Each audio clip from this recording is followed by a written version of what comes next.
Everyone, welcome to the channel, and into this video we're going to be taking a look at the 2022 Governor Gubernatorial races as of today. The standings, what are the standings as of today currently, and we're going to be taking a look at the latest statistics and latest polls, and to see where the gubernatorial races for 2022 for the governor's race stands currently as of right now, which is November 2021.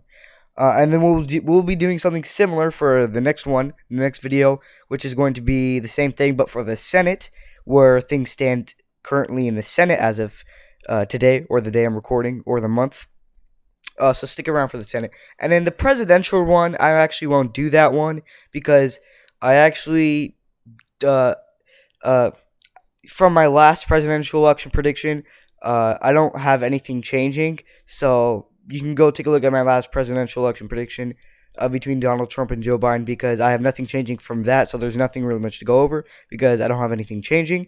I'm pretty sure I have Trump winning 292 or 293 electoral votes, something like that. So let's start with Nevada and make our way down to the last state. Which is, we're going to be going over, the last state will be New Jersey, I believe. So, with Nevada, let's actually take a look at the polls. So, Steve Sisolak, I believe, won by 6% in 2018, or the last race they had. And currently, the latest poll was actually taking on September. Mid-September. And they have, And these two polls are rated a B/C, which is not the best. You don't want to be seeing a C/B, especially a C. And they have Steve Sisolak up by 3, and this one has him up by 1. But they're rated a B and a C, which is not the best. Maybe not accurate. Since they're not accurate enough, since they're not an A, maybe they're underestimating Steve Sisolak, or maybe they're overestimating Steve Sisolak. And this is from Melman Group, I believe that's what it's called. And if you actually average this up, both of these polls in average has Steve Sisolak winning by 2%. If you actually take a look at, November. These are very, very old polls, and the rest down here is all from 2018. This is the newest poll. They only have 2 new polls. From Nevada, and the rest are all from 2018, so focus on these 2. Forget the rest down there, they're from 2018. So if you actually average this out, as of today, according to this poll, which is a B/C, which is not very accurate, one has him up by 3, one has him up by 1. If you average it out, Steve Sisolak should win by 2%. So I actually do have, as of today, the standings do show that Steve Sisolak should win Nevada. Not very comfortably. He will do worse than the last race in Nevada, and that's for sure. It will definitely be closer. And that's for sure, according to polls. And now we're going to move on to the next state, which is going to be the state of Alaska. And in fact, let's go to Alaska. Let's see Alaska polling. Let's see. Alaska's right here. Let's see what's the newest poll they have. So the newest poll they have was actually taken back in October of 2021, very late October actually, and their polls are pretty similar to the last one, B/C. And this is from Alaska Survey Research, and they actually have Dunleavy up by 16 and 15, which is basically safe margins, likely to safe. You can arguably say safe. But they actually have, I believe this is the independent Walker, Scott Walker, or I'm not sure if his name's Scott, but Walker, up by 1. And then the polls down here are all from 2018. This is actually March, and he's up by 15. So according to polls, he should win by safe margin. But yeah, I'm gonna have him winning by 6%. I think those. Yeah, I'm not really sure. So I think 6% is fine. Alaska is pretty much of a neocon Republican state. It's very neoconish, with like the Liz Cheney, type of neocons. I'm not saying she's from Alaska, but yeah, Alaska is pretty neoconish. It's full of neocons, to be honest. Let me know in the comment section if you agree. Alaska is full of neocons. I think this state should go to the Republican nominee for the governor's race, midterms, gubernatorial race, by lean to likely. Actually, I do not expect a Democrat winning here. And now moving on to the next state, which is going to be Texas. So let's go take a look at Texas polling to see if they have any new ones. And so B/C. And actually, Beto O'Rourke, the 2019 to 2020 presidential Democratic candidate who failed and dropped out, is running against Governor of Texas, Greg Abbott, which, he actually announced his run, and he's actually from the Senate in 2018, and he barely lost to Ted Cruz. He made it really close, but he barely lost. And now, from that, he went to the presidential election. Now he's running, which he both lost. He lost both of them, but he was closer in the Senate than he was in 2020, the presidential level. Because he almost won the Senate, but he got destroyed in the presidential election race. He's now running for governor, taking on Greg Abbott.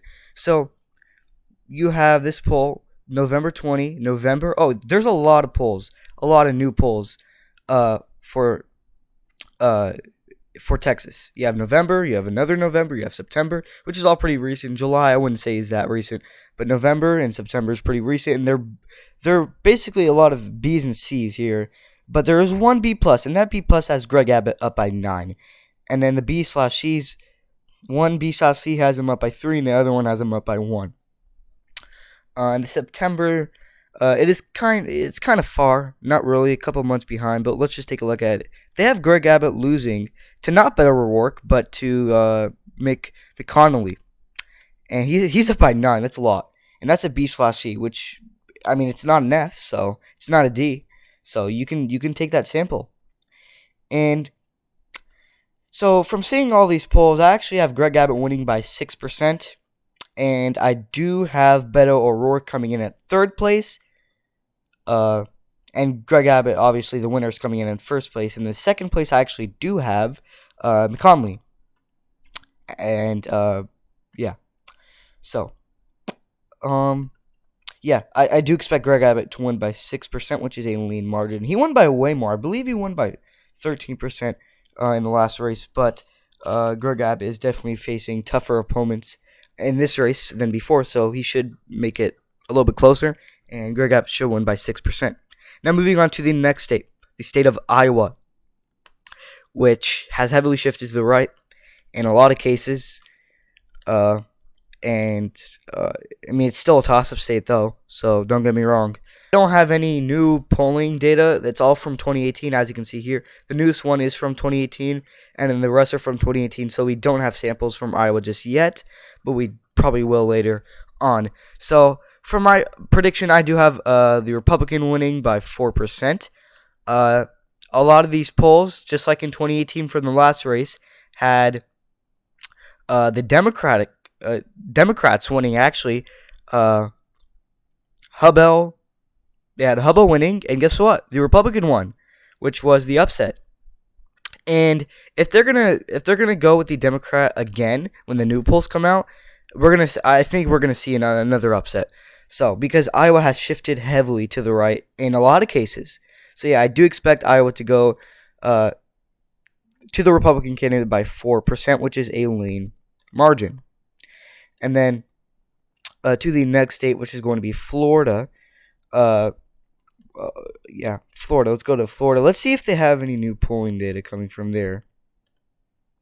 So Florida, the latest is November 2021, which is very new. And then they have I believe they have 2 from 2021, November, which is literally this month, or we're the end of November. But from the beginning of November, these are rated pretty good, not the best, but B+. Typically what you want to see, closer to the A. And they have DeSantis up by 9%. And This one has him up by 6. So if you round that up, maybe a 7.5% for DeSantis. And Chris is going to fall short according to polls. But if you actually take a look at the last race in Florida for the governors, where Ron DeSantis was in it, Ron DeSantis barely won. He only won by, I believe, about 1%. And, well, you can argue that DeSantis wasn't that well known. That could be true. And ever since he became governor, he actually did better in terms of approval rating. So, in fact, he will do better than 1% because not a lot of people knew him. And there wasn't a lot of approval rating because no one knew what he would do.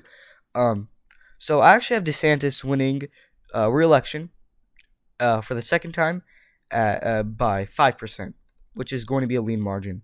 I do think Chris is actually the best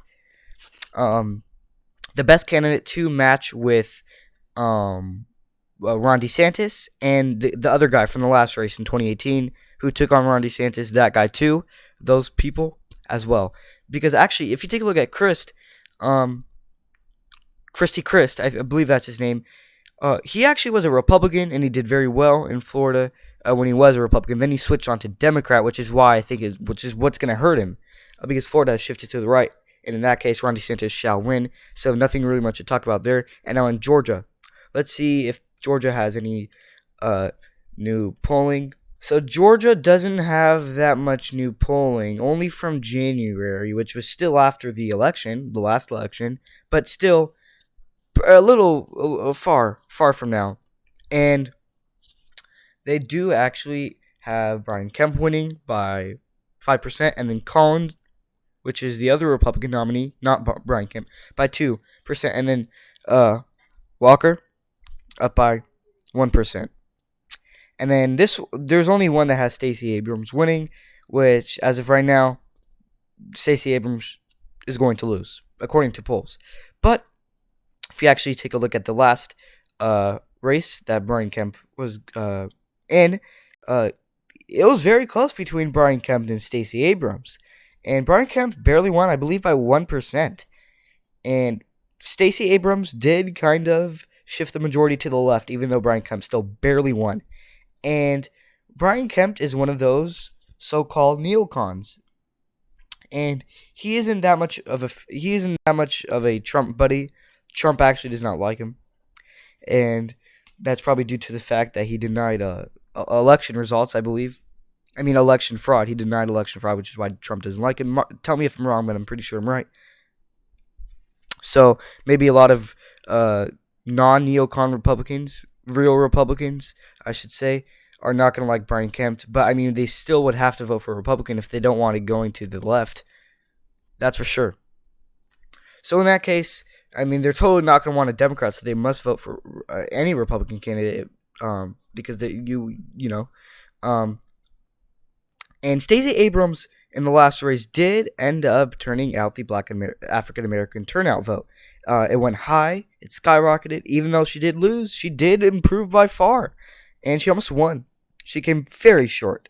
And I think Georgia will go to the Republican nominee, whether it's Brian Kemp or the other Republican Collins, by 0.6%. Very close. It's going to be closer than it was. I think Stacey Abrams will keep it close. And it's going to get closer if Stacey Abrams does keep running in Georgia. So every time Stacey Abrams does run in Georgia, it will keep getting closer and closer. But this time around, she's going to fall short once again. And the Republican nominee should win, by 0.6%, which is a tilt margin. Very, very short. She'll come very short.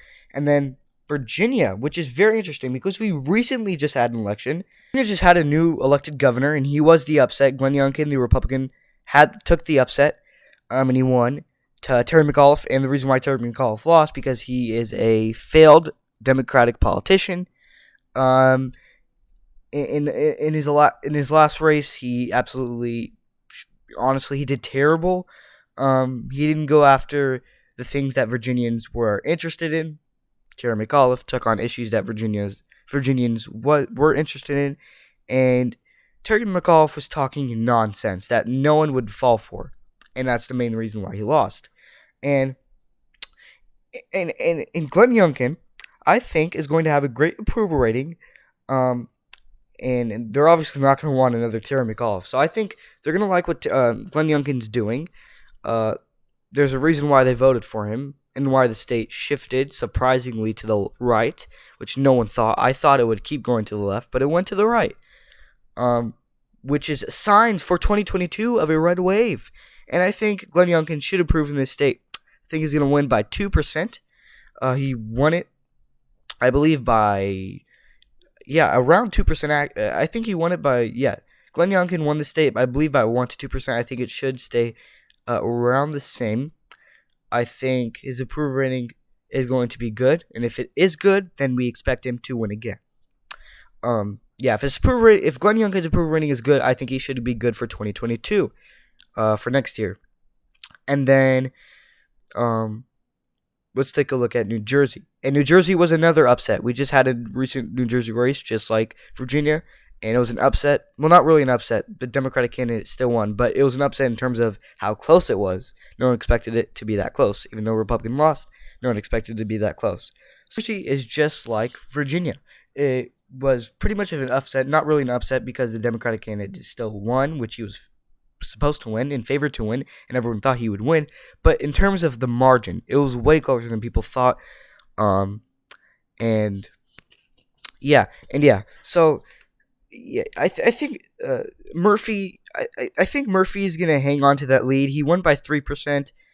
I think Republicans definitely shifted the state a little bit more to the right. They still elected the Democrat, but in terms of margins, it's way close. And they came really close to getting it. Better than before, that's for sure. But I think Phil Murphy should still win it. A very slim margin. It's going to be close. If it was close about a month ago, then it's probably going to be close in 2022. Because, the Virginia race in New Jersey showed signs of red waves. I expect him to win about the same margin. 3%. Lean margin. Before we get on to the last and final state, we're going to move on to Wisconsin. And I actually have Wisconsin going to the Democrat, I believe Tony Evers, in a very tight race, very close race. It's going to be so close that people are going to freak out. And it was close in the last race. Tony Evers, I believe, won by 1 to 2%. And it's expected to be close once again. And the guy he faced last time was actually, a pretty strong Republican. I don't know I think they should go with someone better. He made it close either way. So that's good. And 0.5%. It's going to be very close. Last and final state, which is Michigan. Michigan is actually catching me off guard because I want to go with Gretchen Whitmer by a pretty, not the safest margin, actually not really likely at all, pretty much in the middle. Moderate. 6.5%. I want to say Gretchen Whitmer should win by 6.5%. But the thing that is catching me off guard is the most accurate poll of them all, which is an A-, which was taken in September. Still this year, and pretty recent, just a couple months ago. It has Gretchen Whitmer losing by 6%. She's down by 6 in this race. And if this poll was rated less, I would go sticking to Gretchen Whitmer to win by 6.5%. But since this has to be an A-, this is catching me off guard, which I'm actually not going to pick anyone. Since it's an A-, I know. If this was never an A-, I would go with Gretchen Whitmer by 6.5%. But since it's the opposite, 6% to not her, but Craig, and it's an A- too. So this one's really catching me off guard. I would go with her by a lean margin. I forgot to fill Wisconsin in. Tony Evers should win that, by the way, by tilt margin. But the thing about Michigan is this is an A-, and Craig is winning by 6%, and I want to go with Gretchen Whitmer by 6. And the COVID-19 lockdowns was hurting her approval rating, and maybe that's the reason why. But for this to be a very accurate poll, maybe this could be the case. Maybe Craig could win. If it wasn't for the A-, if it was like a B, even a B, I would pick Gretchen Whitmer. But I'm actually going to remove this because that A- is really catching me off guard just from that. So, at the end of the day, let's say if this poll was right, because like I said, it's an A minus, which is very accurate. So let's say if this poll was right, Republicans would win 27. They would win the gubernatorial race for 2022, 27 to 23 if Gretchen Whitmer were to win, which was what I had her winning before I saw the A minus poll rating. Republicans will still win, but I mean just one state closer, so 24 to 26. But if it wasn't for the A minus, it would be 24-26. But since this poll is so accurate, let's say Craig does end up winning 27-23. So either way, Republicans still win at the end of the day. Republicans should win by 3 to 4 states more than the Democrats. And that's what you should see in the 2022 midterms as of today. And thank you everyone so much for watching. Let me know your opinions down in the comments below. I'm actually going to remove Michigan because the A minus caught me off guard. I want to go with Gretchen Whitmer, but the A minus is really tempting me to not pick anyone at this moment. So I'm going to leave Michigan aside. 23-26, Republicans should win either way if they get Michigan, or if they don't, they're going to win anyways, and they're expected to win. And there's no way Democrats would win in the gubernatorial race, in the governor's race, actually. Out of the 11 toss-up battleground states in the 2022 governor gubernatorial races, the Democrats, I believe, will only win 4. Republicans will win the other 7, which is a Republican majority. So they're expected to win. Let me know what states you agree with me with. Let me know the outcome, what you will think for the governor's race in 2022 gubernatorial race. Anything in the comment section down below.